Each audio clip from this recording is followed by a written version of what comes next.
Time now for a spoken word on government spending cuts. Joining me once again is our chief equity strategist here at Zacks, John Blank. John, welcome. Thank you, Terry. Good morning.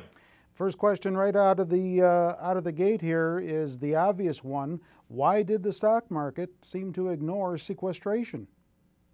Terry, one thing to keep in mind here is we've got a September 30th fiscal year in play. So the $85 billion in cuts that have been talked about are coming through and up to September the 30th, which is when the fiscal year ends.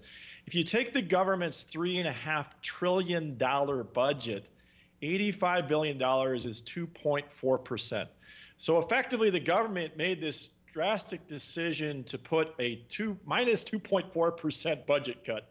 If your pay was cut minus 2.4%, and by the way, a lot of these furloughs and actual spending reductions are going to be pushed out over the months and they haven't even really already begun.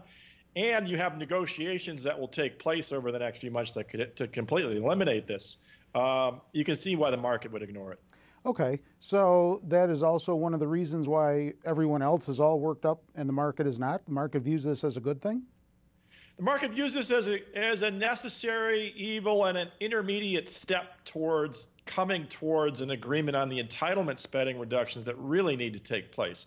It's not very smart to cut the defense budget, which is half of this cut, and the discretionary spending of the government, which is now reaching 1962 levels.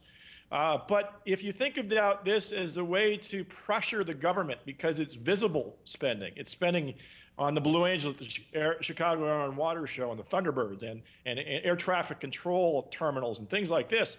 All of this is going to put that in the face of the voters, and that hopefully will put the pressure on the politicians to change their tune and actually sit down with one another. We're seeing that already happening this week.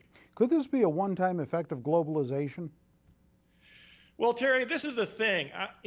There's other events out there in the world that matter a whole lot more to the markets than the government's 2.4% reduction in spending. And that is the overall buying and selling of the deepest and most liquid market in the world, which is the U.S. Treasury market.